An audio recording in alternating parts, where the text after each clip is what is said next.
بالله من الشيطان الرجيم.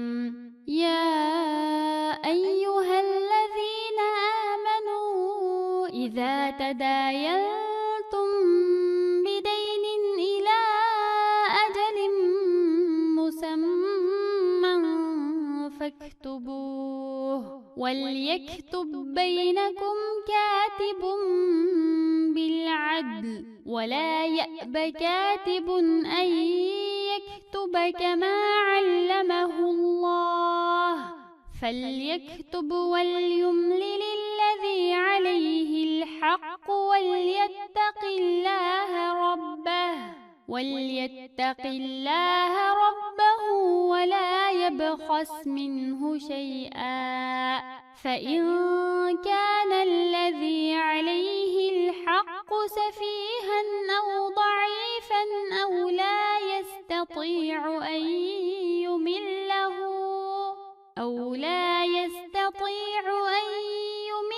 هو فليملل وليه بالعدل واستشهدوا شهيدين من رجالكم فإن لم يكونا رجلين فرجل وامرأتان ممن ترضون من الشهداء أن تضل إحداهما فتذكر إحداهما الأخرى ولا يأبى الشهداء إذا ما دعوا ولا تسأموا أن تكتبوه صغيرا أو كبيرا إلى أجله ذلكم أقسط عند الله وأقوم للشهادة وأدنى ألا ترتابوا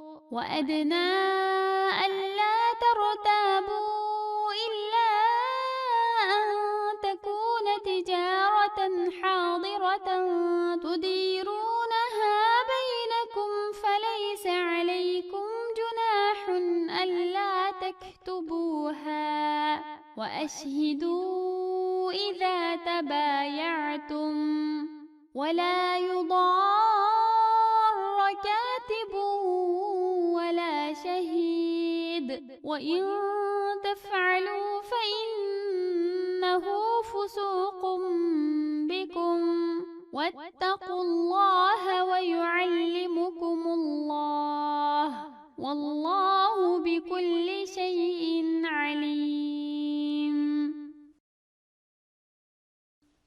Allah'a iman etkan Muhammed aleyhisselam'a ergeçken kişiler muddet belgilep öz ara qarız muamelesi qilishsanglar pul malını qoğdaş ve talaş tartışının aldını eliş üçün onu yazıp qoyunlar. Onu aranglardaki işençlik bir adam adıllık bilen yazsın. Allah yazış qabiliyetini ata qılgan adam onu yazıp birishni rad qılmasın. Qarizdar adam üstüdeki qarizini aynen aytib bersin. Allah'ның onu küzütüp turduğanlığını unutmasın. Üstüdeki qarizdan hiç narsani kemaytmay to'liq aytib bersin. Agar qariz alg'uchi adam galvang, sarang, kichik bola bo'lganligi yoki tilsizligi va yoki isrofxo'rligi tufaylidan o'zi to'g'riliq haq-huquqlarni o'zi bir taraf qilishdan man'iy qilingan va ahvolini o'zi aytib berolmaydigan holda bo'lsa, uning ishlarini boshqaruvchi adam odillik bilan aytib berib yozdirsin.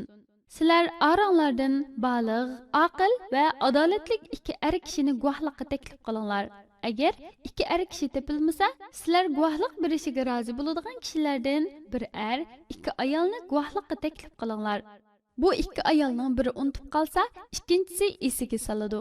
Guvohchilar guvohlikqa chaqirilgan vaqtida guvoh bo'lishdan bosh tortmasin.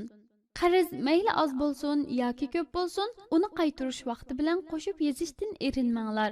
Bundaq qilish Allohning nazarida eng adolatlikdir. Guvohlikni turg'izish uchun eng kuchli isbotdir va qarizning vaqti, miqdori to'g'riliq shakllanib qolmasliklari uchun eng muvofiqdir. Lekin aranglarda qilishgan qo'lma-qo'l va naqma-naq ilm-setim ishlarida hujjat yozmasanglarmi hech gunoh bo'lmaydi. Shundaqdimi, keyingi talash tartishning oldini olish uchun uningga guvohchilarni chaqirib guvohlik bergizishinglar yaxshidir. Guvohchining guvohlikni Alloh buyurgan bo'yicha to'g'ri ado qilishi, putukchining to'g'ri va adolatli yozishi lozim. haq egisining yoki ustida haq bo'lgan kishining guvohchilarni va putukchini ziyanga uchratmasligi, shuningdek guvohchilarningmi putukchiningmi o'zlariga hojat bo'lib kelgan kishilarni ziyanga uchratmasligi lozim. Agar sizlar Alloh man'iy qilgan bu ishlarni qilsanglar, aniqki bu sizlarning Allohning itoatidan chiqqaninglar demakdir. Buning jazosini cho'qim tartisizlar. Alloh buyurgan va to'sgan ishlarning hammasida uningga itoat qilinglar. Uningdan qo'rqinglar. Alloh sizlarga din va dunyolik ishlaringlarda sizlar ehtiyojli bo'ladigan masalalarning hammasini mushundoq o'rgatadi.